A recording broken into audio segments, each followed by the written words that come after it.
A very good afternoon, Bob. Welcome to the studio. Lovely to have you here. Great, James. Pleasure to be here. Was there musical background in your family? No, not really. My dad thought that Charlie Coons and Winifred Atwell were amazing piano players, and my mum stitched hats in the Block Arcade and just sang Nature Boy. So not in my dad and mum, not in aunties and uncles, but there was in my brother-in-laws. Both were engineers. They weren't professional musicians, but the Jeff, one brother-in-law, played boogie-woogie piano, a bit like me, Lux Lewis, and he had the most incredible collection of 78s I've ever seen. There was piles of them, you know. I think about 10 78s in a big box, and he'd have boxes and boxes of 78s, and everything from Louis Armstrong's Hot Five through the Modern Mountaineers to Thelonious Monk. And my other brother-in-law, Henry, he was a sort of, he played a bit of violin, but he also would listen to what they call hi-fi, and he'd have an incredible needle with tonal arms, and he was into the latest thing, vinyls and hi-fi, high-fidelity recordings, and he would listen to Louis Armstrong, Fats Waller, and of course Chris Barber. So that was pretty good, and that was the music in their house. So when I visited my sisters, there would always be jazz, and my brother-in-laws would let me have the run of the house. So that was one thing. And apart from that, I do have two incredible musicians for sons. My eldest boy, Stephen's a prolifically incredible piano player, and my other son, Mal, is, as you know, plays saxophones, and is also a marvellous musician, and you've played with them, so you will know them quite well. So that's my musical family, and of course, fortunately I married very well, and my wife Ray sort of took care of all the things that I hate, like taking care of the business, interviewing people, doing publicity, and doing all that stuff that jazz musicians like me hate to do. I just love to play, James, basically. Yeah. When I became a teenager, my first real experience was my parents had mantle radios at home, and we had a Pi mantle radio, and I was flicking the switch of the mantle radio, and it was like 3UZ, and it was Stan the Man Rofe. He was the DJ. He was the announcer. He said, "Hey kids, it's time for some rock and roll. Here's Little Richard." And then I heard a scream, which I can't repeat, because if you scream like that in Box Hill, you would have been arrested. But something like that. And then, of course, followed by a tenor sax solo. And I was a kid at the time, so he'd address kids. So I was sort of caught up in this rock and roll, which really, that rock and roll of the 50s, was really tied up with rhythm and blues and jazz and blues. So I've always liked that sort of music. I don't know why. I suppose when we think of music that's crossover music between jazz, that we know it from traditional jazz, to that style of music you've heard on the radio, names like Louis Jordan and those sort of guys come to my mind. Is that the sort of thing that you would hear on that? No, not really. My brother-in-laws would be listening to Louis Jordan and that sort of stuff. For me, the outstanding moment when I went bang as a teenager listening to Little Richard, and also Fat Stommer, and also Chuck Berry, and also all these people who are really... There was a movie called Jazz on a Summer's Day that Hollywood made, and what we found out was in 1956 that Thelonious Monk was in that movie, and Chuck Berry was in that very same movie. So there was a crossover, as you rightfully point out, James, between that sort of rock and roll, what was called rock and roll, which is really rhythm and blues and really riffs, and it was a product of jazz. Yeah. So that did it for me, and but I had heard and listened to jazz before, which is more what we call today traditional jazz. You've been listening to jazz, and you've obviously really enjoyed it. And I suppose that when one thing leads to another, you are bound to meet with jazz musicians. So what are your recollections of first meeting other jazz musicians?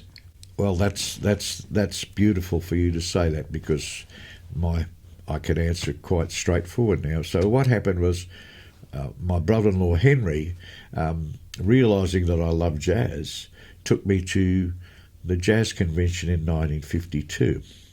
It was at the Railways Institute Hall in Sydney. And some of the bands, I can remember some of the names of the bands. There was Frank Coughlin's Port Jackson Sharks, the Polites Coil Jelly Rollers, and the Cootamundra Jazz Band. I can remember all those things, and probably the Melbourne New Orleans, but I'm not quite sure. But they were the bands that were featured at that 1952 jazz convention. And my brother-in-law Henry let me run loose because coming from Melbourne, if you go to Sydney, it can be quite exciting. And you can get on the harbour and get on a ferry. And one of the things at the convention was a ferry ride with jazz. It was called Jazz in a Jug on the riverboat. So I remember there was a trombone player, a young guy called Dave Rankin, with a flask of wine hidden under his jumper, jumping onto the ferry, and a whole lot of wild guys. I was a lot younger in 1952. I was about 9, I think. I'm not sure exactly. And at the back of the ferry, there was this really rotten old piano. As Sydney ferries do have those rotten old uprights. And when there was a lot of drinking going on, drinking of beer. That's what I could smell, the beer, and I could see they were all drinking it.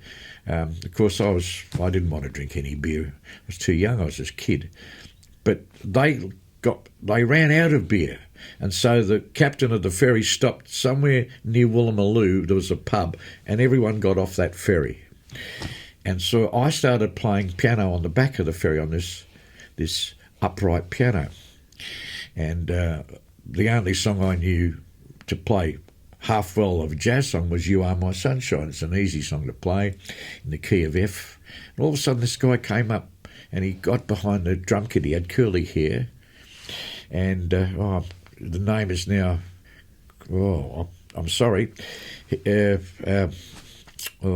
Anyway, he started playing the drums with me. And then more and more people joined. I remember there was a clarinet player called John Costello, or was it a trombone player?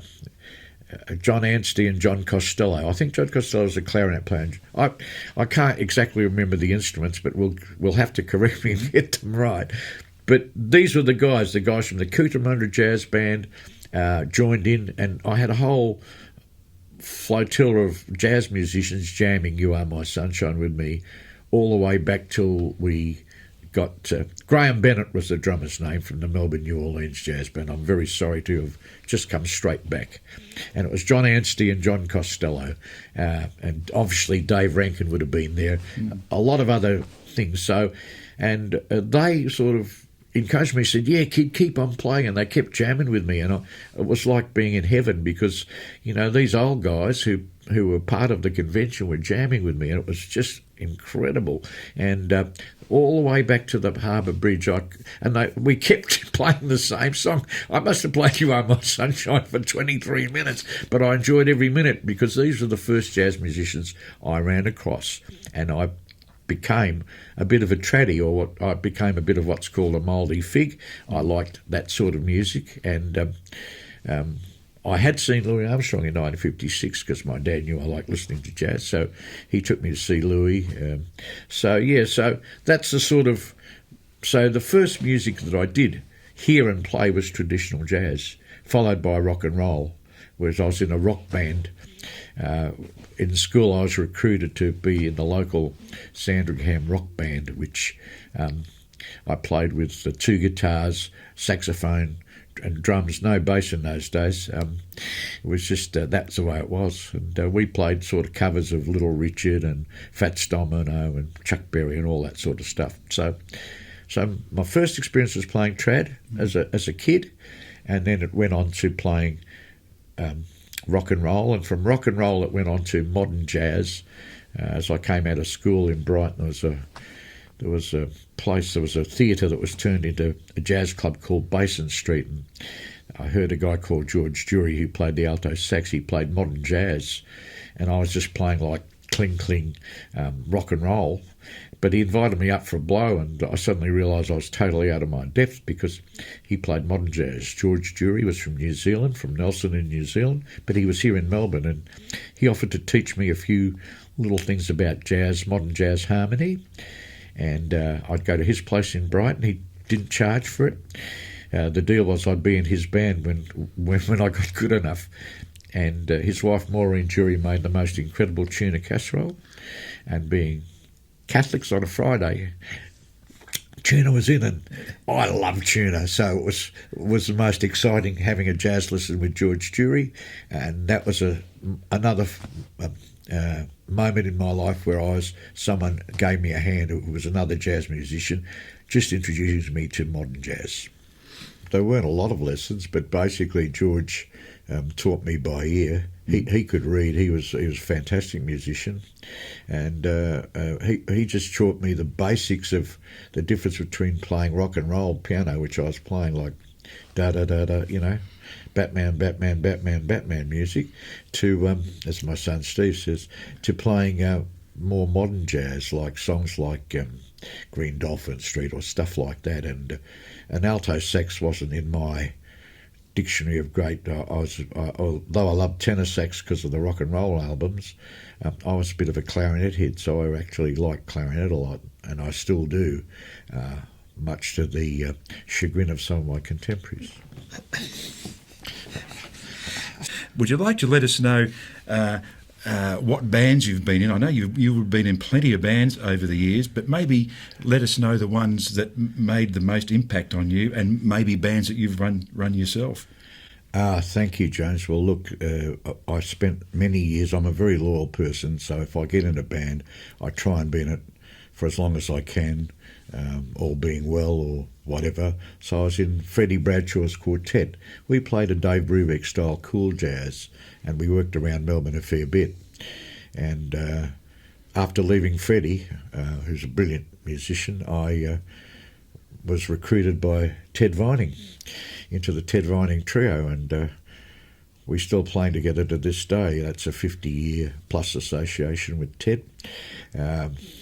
And Ted Vining was like in charge of the Moomba jazz concerts and the Sanyo jazz festivals, and pretty soon, because I was in his trio, I was doing the warm-ups for people. I'm being serious with you now. Oscar Peterson and Joe Pass and crikey, Count Basie. Oh, can you believe it? Anyway, that was Ted Vining, and that sort of accelerated me into another world, a world I wasn't quite ready for. But in fact, the song I auditioned with Ted was "You Are My Sunshine" in the same key that I'd played on the ferry all those years earlier. So I must love that song. It's a very special song for me. Anyway, I moved on. Ted Vining somehow inched me into another band called the Alan Lee Quartet.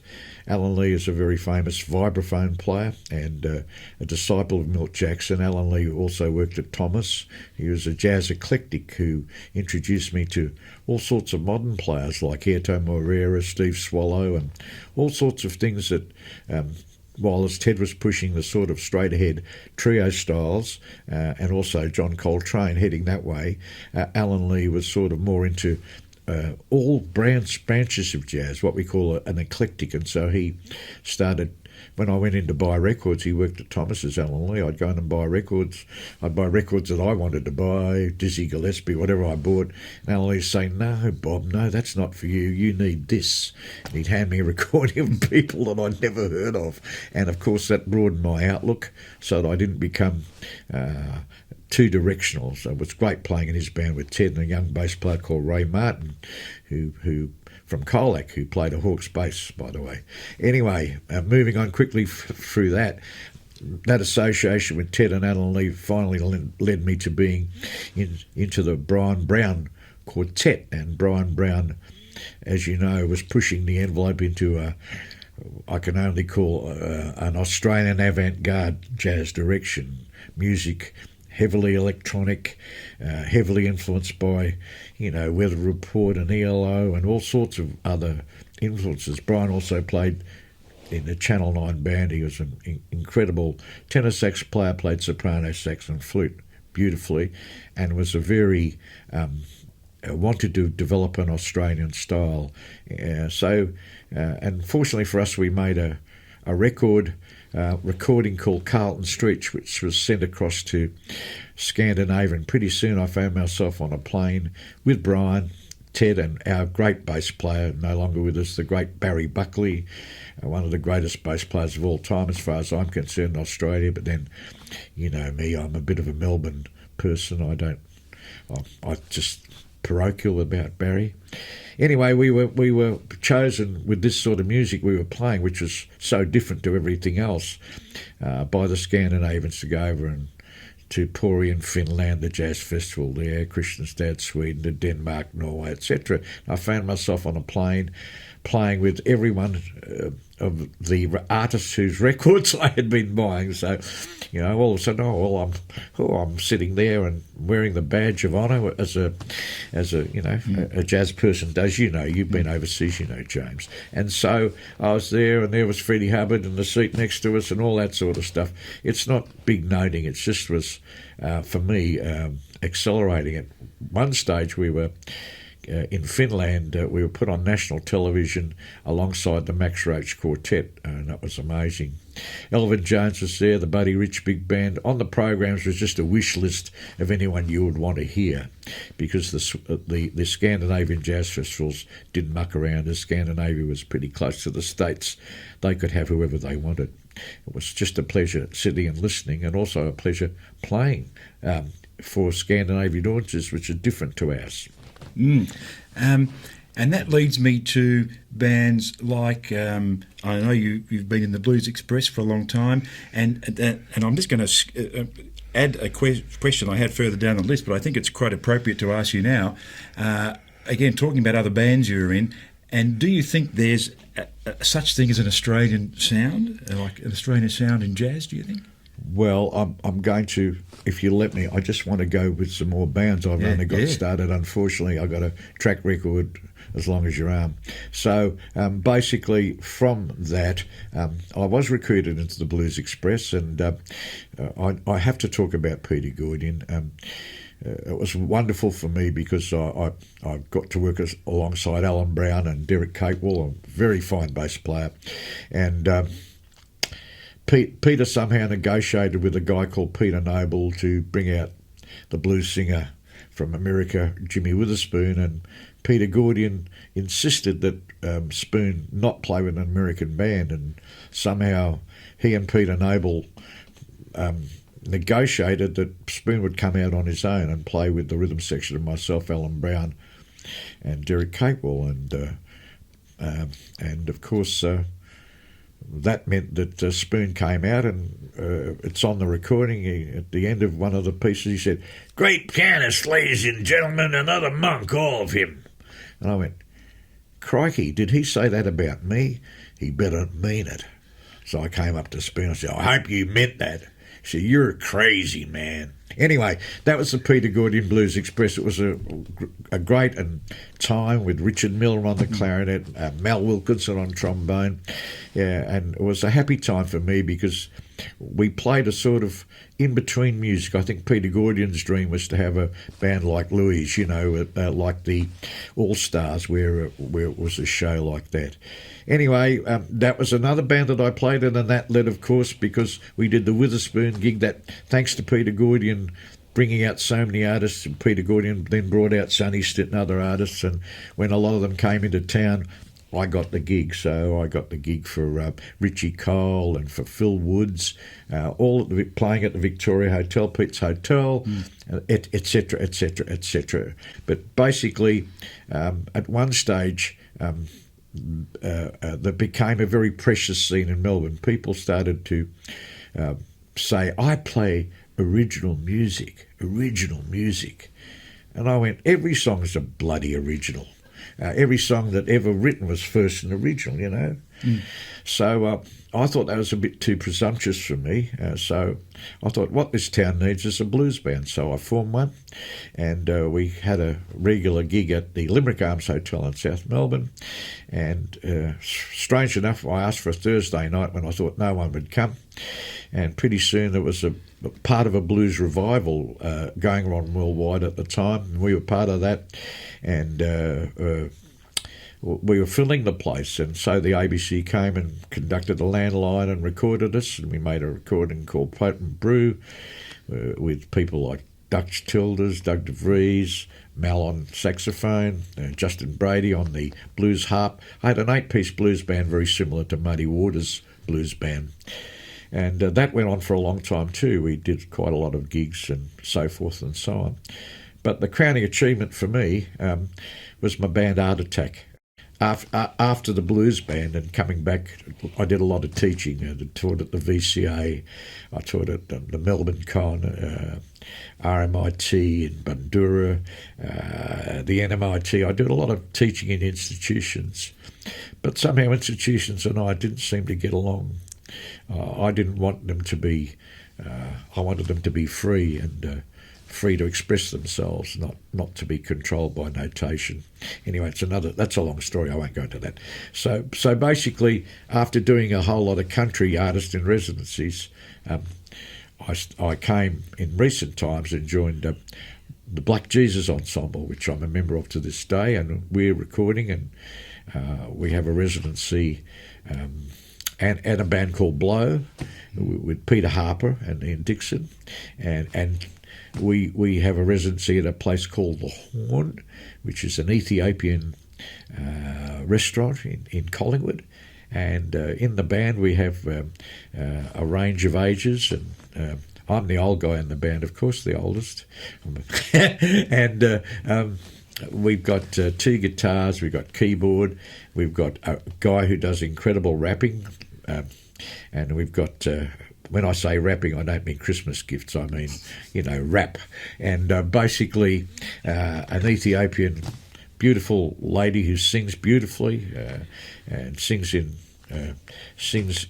that. I have to learn to play Ethiopian scales. I'm enjoying all those tonalities.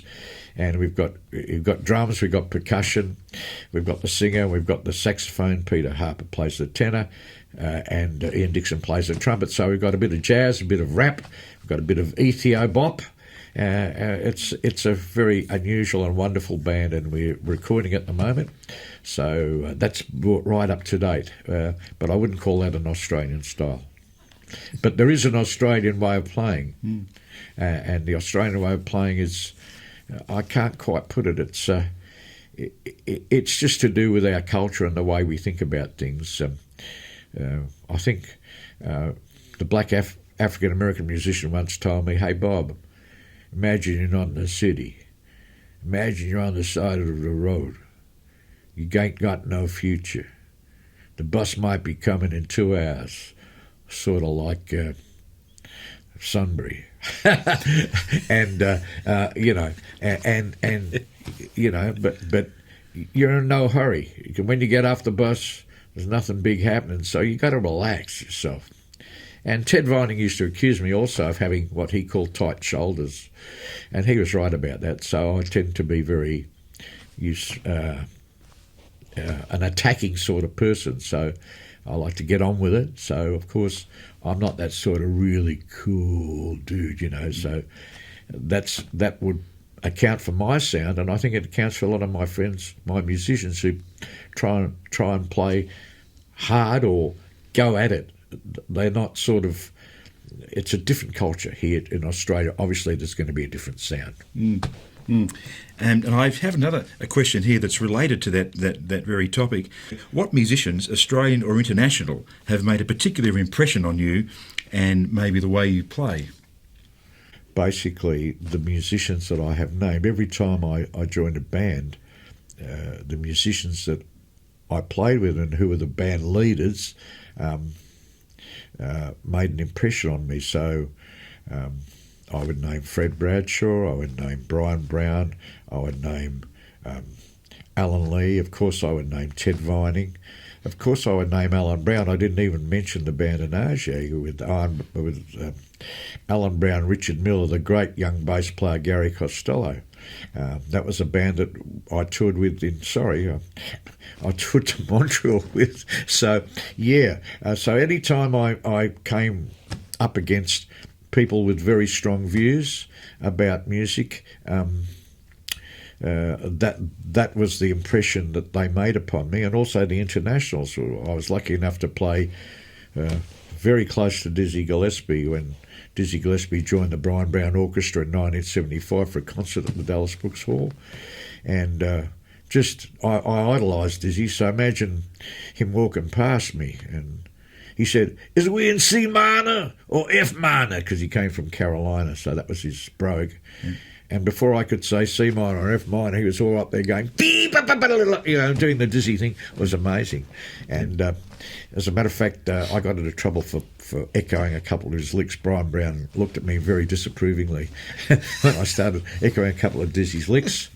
Of course, Phil Woods, the Scorps, I call Phil Woods Scorps, as I call people of that astrology. I love that sort of thing. He was amazing. It was like taking a rocket ship to the moon. I mean, he'd just start playing, and pretty soon Derek Capewell, myself, and Alan Brown were taken on a rocket ship.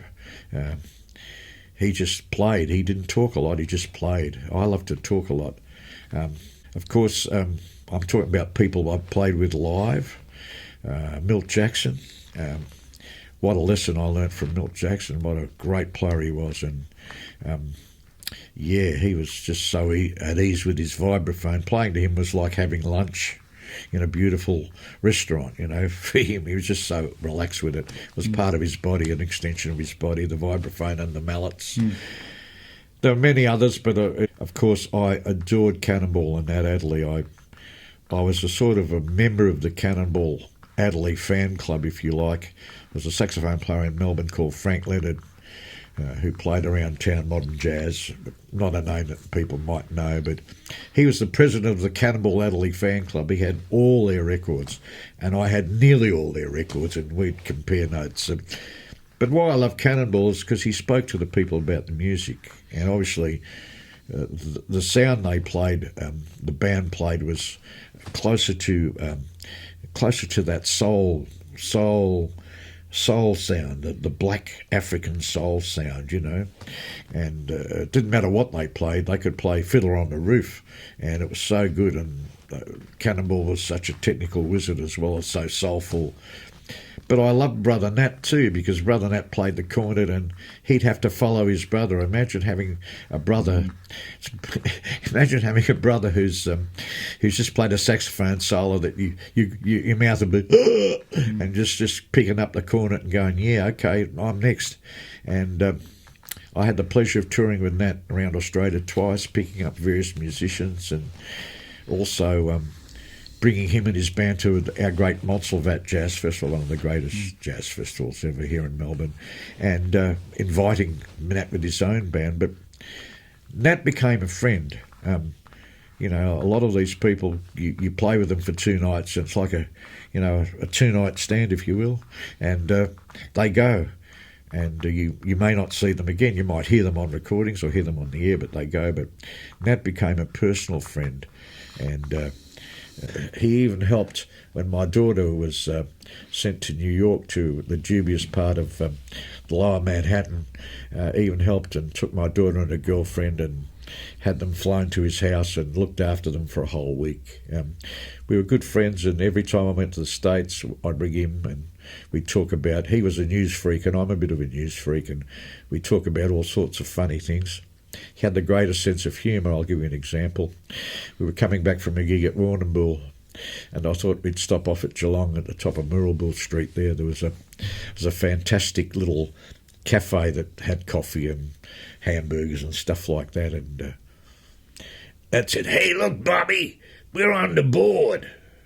I said, "On the board? What do you mean on the board?" He said, "We're on the board." I said, "Whereabouts?" He said, "Yeah, look up there." And I said, "Well, where am I? I can't see me or you." He said, "Well, that's funny. You're the flat white and I'm the short black." Well, Nat was always cracking jokes, and you would always be laughing. He had a great sense of humour, and he was very, very funny, and I could go on for hours talking about Nat Adderley, but people who saw us play together at that Montsalvat Festival, and I think a very kind person. I think the ABC did a program on it, and you could see just where our relationship was. It was very special. He was great to hug and great guy, and always made me laugh, always made me feel good. It was just amazing. You mustn't make me go on because I'll never stop the interview. I'm stopping now. All right. The next question is it relates to the highlights of your career, and that's having a relationship like that, I'm sure, is one of them. Are there any highlights that are above and beyond the rest?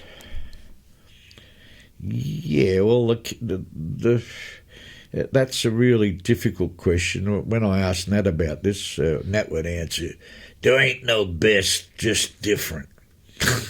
So I won't go into that aspect of things. I don't think there are any best, just different. I've come across so many musicians who are impeccably good, and some I haven't mentioned.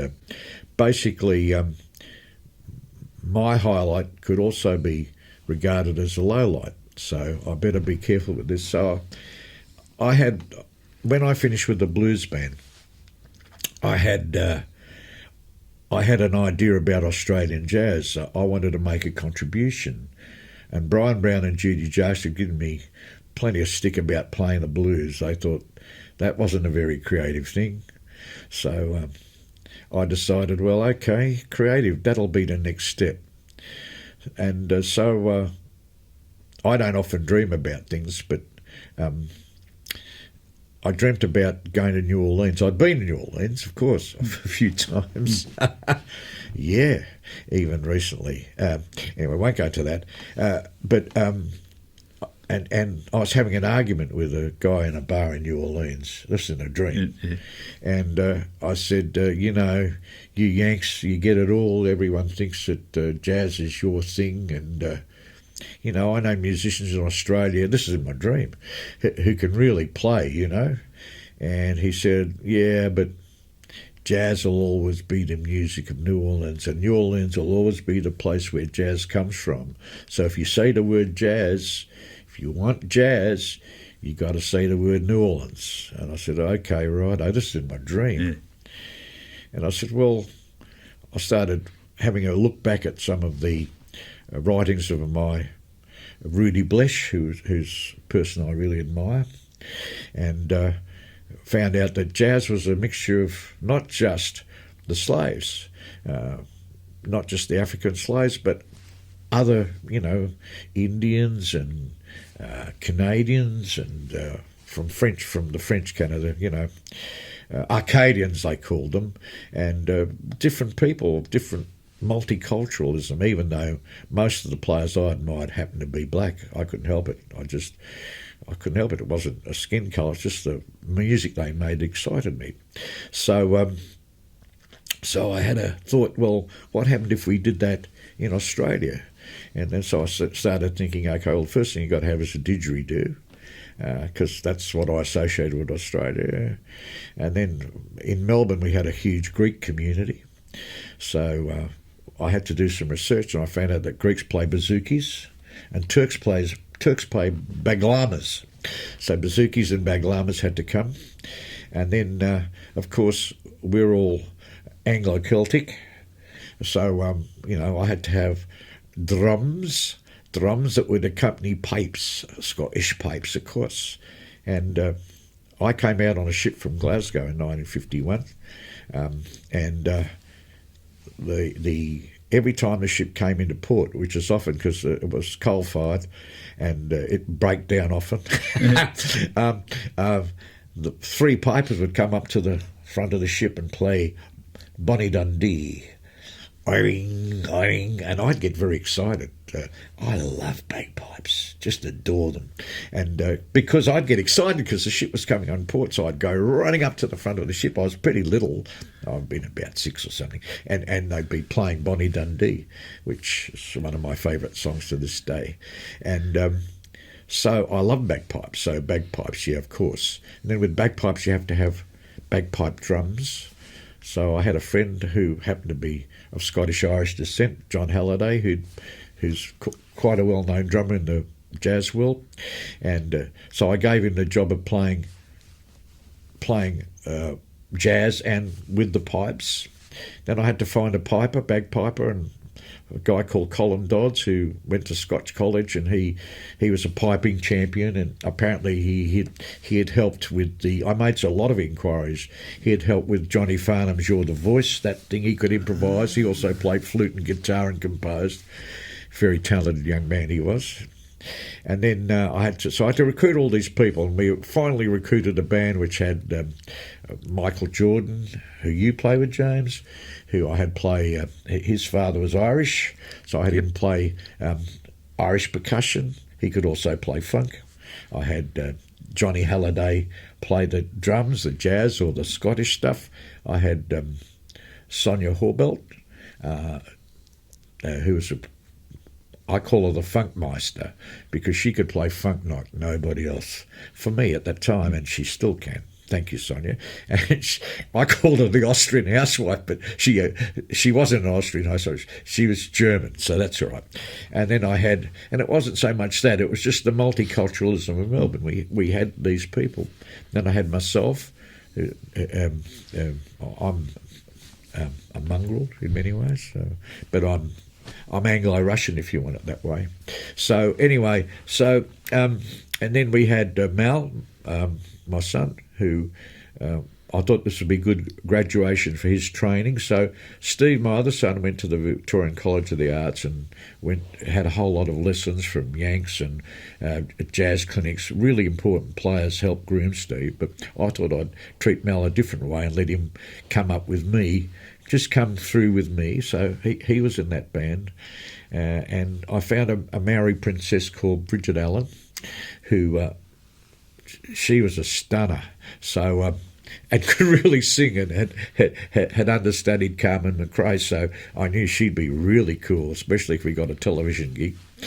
And then, of course, I had to find an Aboriginal didgeridoo player, and there was a gig in Melbourne at our art centre called Jazz After Dark. I don't know if you're familiar with that. I remember gig. it. Yeah. Anyway, one day I was playing at Jazz After Dark either with Brian or Judy or with Mona Richardson or Mike Jordan, somebody. I don't remember what happened, but I could hear this didgeridoo next door going, and it was roaring so loud. It was roaring so loud that if you touched the wall, you'd have to move your hand away, And I asked someone, I said, "Who's that?" And he said, "Oh, that's Joe Gear." And I said, "Oh, yeah? Yeah." And he said, "Yeah, he plays didgeridoo, he composes, he sings, he plays guitar, and da-da-da." And he just sat in with Stevie Wonder, yeah. And I went, "Oh, this is the guy I've got to go and ask." Well, I'll be honest with you, I have no, up to then I had no really contact with Aboriginal people. First up, so I had to go to him and try and recruit him. So I went up to Joe, and he just finished doing a gig with a whole lot of other stuff. And I said, "Hey, listen, Joe, I believe you're very special with being related to Albie Gayer, and who was the first guy to be released, Aboriginal, to escape from the prison in Palm Island in Queensland. So he was Aboriginal royalty." So I had the Maori princess, now I had the Aboriginal prince. I had the band that I wanted to, and I went to the ABC, and they somehow agreed at that time, because I'd done a lot of work for Montserrat, to give us a show on the telly. We did the show, and I was very pleased with it. And we finished up anyway. The highlight was that we wanted to get the band overseas to represent Australia, because the sound we had, no other band has a sound with bagpipes, baglama, didgeridoo, no bass, by the way. Sorry, James, I've said that twice today. Please forgive me for it. Quite all right. Yeah, so no bass. So we had a friend I think Joe's wife worked at the Victorian Rock Foundation. There was this guy from Malaysia called Don Lu who was going to run the first Malaysian International Jazz Festival. It was going to be a really big deal. And he'd been to Sydney, and they'd shown him every Sydney band, but it's not what he was looking for. So happens that Jackie Guy was Joe's missus at the time. said, "Oh, look, you might be interested in this band." And when Don Luce saw this, he went, "Wow, there's nothing like this in the world. You're coming to Malaysia." So that's how we got to go to Malaysia, and I got to go into the and play at the festival representing Australia with my own band, which is a real honour. So I'd been with other bands, but I'd never been with my own band, and and we killed them, I have to tell you. In fact, people followed Joe Go around like he was the Pied Piper of Hamelin. Every time they saw the didgeridoo, he had 50,000 friends all crawling around him. It was amazing. He had the best possible time. So that was Art Attack, and there were bands from all over. The other thing that the Malaysians did that was different was they invited bands from other countries. So they had jazz bands from Thailand, jazz bands from the Netherlands, jazz bands from every country. That was very equal. So we were the only Australian band, and I think the Americans had Ernie Watts and Dave Valent, and that were the only two Yankee bands. So it made it very bearable. Fantastic. Art Attack. And something that listeners would probably like to know is that, and I suppose a lot of people assume that, and know that it's pretty tricky to make a living out of being a musician and just being involved in the arts 100% of the time. So did Bob Sedergreen have other jobs other than music? Yes, so I didn't want to necessarily be a musician. I played music after work. And I started off in the printing industry and stayed there for a long time, working sometimes paper purchasing. And I tended to be a purchasing officer, so I tended to buy stuff, and sometimes I do some printing. My register wasn't perfect like your studio here. But anyway, so I did the printing, and I became a printer, and I was quite happy to just play music at night for extra money. And you're quite right, the money was better then than it is now. We had a musicians' union, and they made rates for musicians, and I earned £3 for a gig. And my dad, who worked at the Clarkefield Convalescent Hospital as a storeman, got £15 a week. So I made more then than I do now. But it still wasn't considered enough to make a really good living, so that's why I got a day gig, a day job, or what they say. And at one stage, Ted Vining was in the advertising industry, so he worked at selling column inches in various magazines, and Barry Buckley had his own dental laboratory. I remember a critic from Sydney or somewhere writing a recording review of one of our recordings and said, "Not bad for a printer, an advertising man, and a dentist." So a lot of musicians thought less of us, but I think that it's very hard for the younger musicians of today to get together, and they've got to play all sorts of different music and respond to different situations and earn not what they deserve. So I was very lucky to be coming up at the time I was. What are your views on the future of jazz in Australia, where it is now, maybe where it's going? Well, I've got some very strong views on jazz in general. And what happened in the 30s, I mentioned Rudy Blesch before, who used to give talks on jazz in the 20s and 30s and write books on it. He wrote a book called Shining Trumpet. Rudy was bemoaning the fact that the early jazz, and we're talking about Bunk Johnson, we're going right back to New Orleans at the beginning. The early jazz came from slavery, it came from Africa, and it had exciting components of improvisation. Even the melody and the structures were free, and people could dance and enjoy themselves. They could clap, they could scream like Little Richard, they could do whatever they wanted, and it was free. But then someone decided, one of them was Paul Whiteman, for instance, in the book, Rudy writes, and Jack Hilton decided there must be orchestras, and there must be a conductor, and there must be men in jackets, and there must be ranks of musicians, not one trumpet player, but 5 trumpet players, and that meant there must be an arranger. And so we had what I call the European invasion of what was originally a Negro or Negroid music, which was jazz. So that sort of went on for many, many years, and obviously I wasn't born, but when I got to the College of the Arts, I suddenly realised that I had an important job. My job was to remind people of these factors, of the African factor, that rhythm trumped harmony, all these sort of things, that improvisation and looseness trumped arrangement and all these things that go on. But what has happened in current days is that universities can't give you a degree for just being a great player. I wish they could. So they've got to put you through a structure.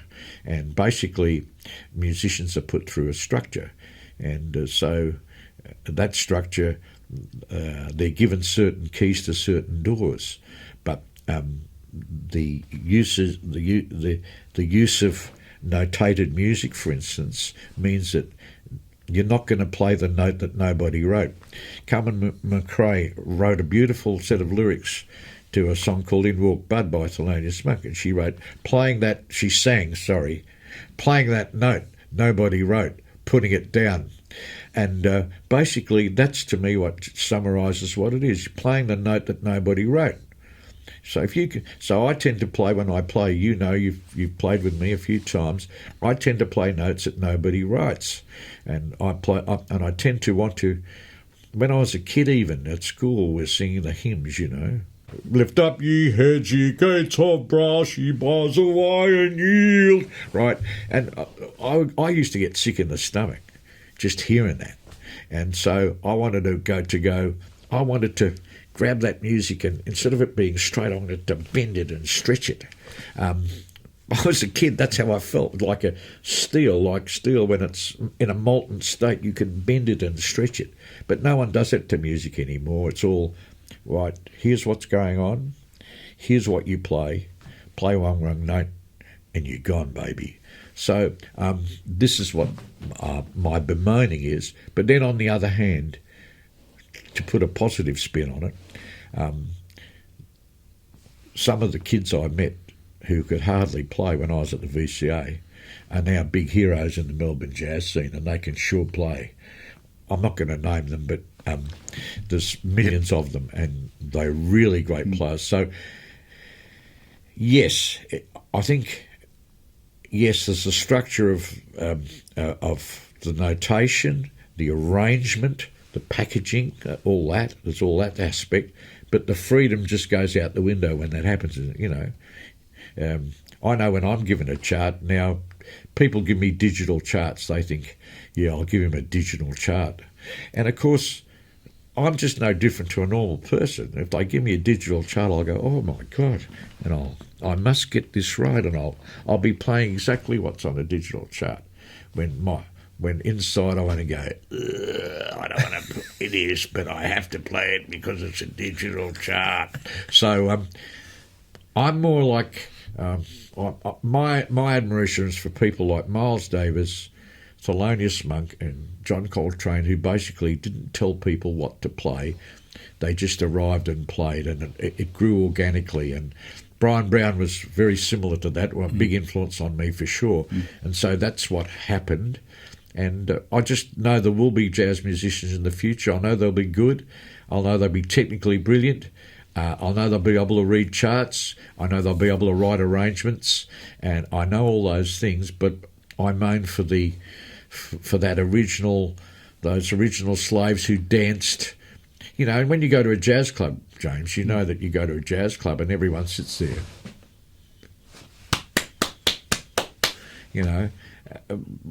In New Orleans, they had the second line. The jazz was so exciting that they were playing where people would come out of their houses and start dancing to the music. Why doesn't that happen in a jazz club? Anyway, please don't listen to me anymore. But basically, I think we've covered everything. I'm not sure. Just one more. Now, I know that you've published a biography, and what did you learn about yourself from the experience of putting out a book? Well, I'm the only Victorian musician, I think, that's put out a book on jazz. And what I wanted to do with my book was use it as a teaching example. So I wrote various chapters of how I, being self-taught in many ways, lessons I learnt. in music.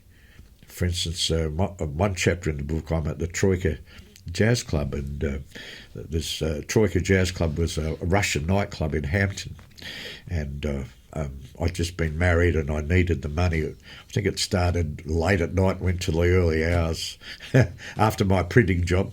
Anyway, the guy who invited me to play was Frank Marchesani. Frank Marchesani was a piano player like many piano players in Melbourne, I better not name any of them, who could do anything. He could read, he could do floor shows. He was very, very accomplished pianist. And he rang me up and he said, I'm in trouble. I said, what is it? He said, I'm in trouble. The mafiosi at the Carlton Football Club, this is genuine, are looking for me. And I said, oh yeah. I didn't know him that well. He said, listen, Bob, you've got to help me out. And I said, well, what do you want me to do? He said, look, it's simple. I've got to disappear. And there's this floor show at the Troika, and you can play whatever you like. You can book whoever you like and do whatever you like, but you've just got to get over the floor show. Bob, your ears are so good, you'll get out. You'll get over it in a few seconds. And by the way, Bob, pays really good money. When I heard the word money, I've been disgraceful with money. How do you make $1 million as a jazz musician? Start with $2 million and work your way backwards, right? So basically, I took the job, and for a while it was good. But the first thing I found out was the violinist in the floor show is a Hungarian gypsy called Frank Soers, whose son also plays violin anyway. He detected that I wasn't reading the music. He was the first one, and he said, he was very kind. So I felt a bit deflated, you know. So the first lesson is that don't accept a job that you can't do. That's the ultimate. But it finished up with me having total egg on my face. I almost gave up after this incident.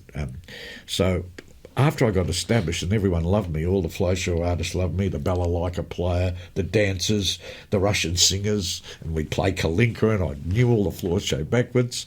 And I had talked Jordan into giving the band steak, not beef stroganoff. After that happened, one night I came in and I was really, by this time I was full of myself, you know. And I came in and Jordan said, oh, by the way, Bob, last night I sacked everybody, all the artists. I'm sick of it. I've been watching this floor show. You know, I can't do the Russian accent, but, you know, last night I sacked everybody. Sacked all the artists. And they're all waiting. They're all in there with their charts waiting for you. And I went, oh. I suddenly realised that the game was over. I had gone over a limit. I had done something that, this is all in my book, by the way. I'd done something that I shouldn't have done, and I had exaggerated my abilities, which a lot of musicians need to learn this lesson too. So what happened was I went in there and I couldn't play their music. I just couldn't play any of their charts. So I was sacked on the spot and sent home. They had to get another piano player to do it. So my book's full of incidents like that, full of conversations with people I've had, like Count Basie, or a lot of other people I've played with who are quite famous are in my book. But what my book is really about is the lessons you learn along the path of life. And every gig is a lesson in many different ways. And I could go on for hours, but I won't. Thanks, Bob. Beauty. All right. Great. Cool. How would you fancy playing a little bit of You Are My Sunshine Yeah. that we can play over the outro? Okay, sure.